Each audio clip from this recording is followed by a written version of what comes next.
दुनिया में दो लोग ऐसे हुए जिन्होंने जानबूझकर नहीं लेकिन अनजाने में बच्चों का बचपन सिलेबस में डाल दिया। 1905 में इटली के एक शिक्षक रोबर्टो नेविलिस ने होमवर्क का कॉन्सेप्ट दिया और उसके बाद 19वीं सदी में हेनरी फिशर ने एग्जाम सिस्टम को एक फॉर्मल शक्ल दी। और बस यही वो दो लोग थे जिन्होंने पढ़ाई का स्टाइल तो बनाया, लेकिन बच्चों का बचपन होमवर्क और एग्जाम के बीच कहीं खो गया। अब गलती उनकी नहीं थी, अपने समय में वो बिल्कुल सही थे, लेकिन आज का बच्चा उस जमाने में नहीं जी रहा। और अब जरा मोबाइल की कहानी भी सुन लीजिए। 1973 में एक इंजीनियर मार्टिन कूपर ने दुनिया का पहला मोबाइल फोन बनाया। मकसद सिर्फ इतना था, लोग एक दूसरे से बिना तार के बात कर सके। ना रील्स, ना लाइक्स, ना फॉलोअर्स, सिर्फ एक कॉल। लेकिन वक्त बदला।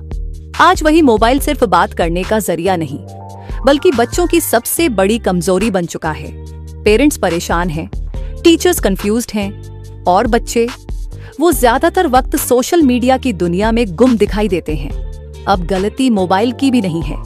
अपने समय में मार्टिन कूपर भी बिल्कुल सही थे, लेकिन आज का बच्चा उस दौर में नहीं जी रहा। अब जरा टीचर्स की भी बात करते हैं। टीचर भी परेशान हैं, क्लास में पढ़ाते हैं, लेकिन बच्चों का ध्यान कहीं और होता है। एक हाथ में किताब, दूसरे हाथ में दिमाग में मोबाइल।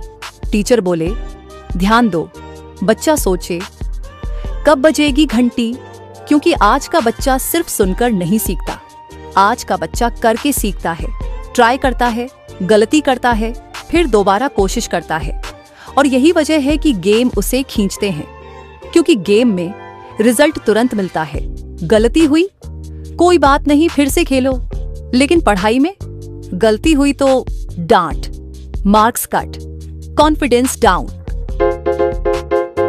अब सोचिए, एक बच्चा दिन भर स्कूल जाता है, फिर कोचिंग जाता है, फिर होमवर्क करता है, और उसके बाद भी अगर उससे कहा जाए और पढ़ो, तो उसका दिमाग भागने की कोशिश करता है, और वो भागता है मोबाइल की तरफ। पेरेंट्स चाहते हैं बच्चा आगे बढ़े, टीचर्स चाहते हैं बच्चा समझे, स्टूडेंट्स चाहते हैं सर थोड़ा मजा भी मिले, लेकिन सिस्टम तीनों को एक साथ खुश नहीं कर पा रहा। यही असली समस्या है। अब सवाल ये नहीं है कि मोबाइल अच्छा है या बुरा, सवाल ये है मोबाइल का इस्तेमाल कैसे हो रहा है। अगर मोबाइल सिर्फ टाइम पास है तो वो नुकसान करेगा, लेकिन अगर मोबाइल दिमाग को ट्रेन करे तो वही मोबाइल ताकत बन सकता है। यहीं से एक नई सोच पैदा होती है, एक ऐसा तरीका जिसमें मोबाइल भी रहे लेकिन डिस्ट्रैक्शन नहीं, गेम भी हो लेकिन बिना पढ़ाई छोड़े, कंपटीशन भी हो लेकिन हेल्दी, और सबसे जरूरी बच्चा खुद सीखना चाहे। इसी सोच से क्विज जीनियस बनाया गया। क्विज जीनियस कोई ऑनलाइन क्लास नहीं है, क्विज जीनियस है 3 मिनट का माइंड गेम, 20 सवाल टाइमर के साथ, उसी सिलेबस पर जो बच्चा स्कूल और कोचिंग में पढ़ रहा है, इजी से हार्ड तक, CBSE, ICSE और ऑल इंडिया बोर्ड्स के लेवल पर। यहाँ बच्चा रील्स स्क्रॉल नहीं करता, यहाँ बच्चा सोचता है। यहाँ चर्चा वीडियो की नहीं, मार्क्स की होती है, स्पीड की होती है, और अगली बार और बेहतर करने की होती है।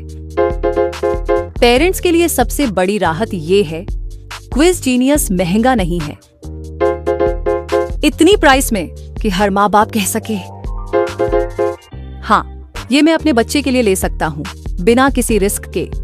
आप भी एक बार अपने बच्चे को सैंपल दिखाइए, खुद देखिए वो कैसे सोचता है, कितनी तेजी से जवाब देता है, और समझिए आपका बच्चा किस लेवल पर है।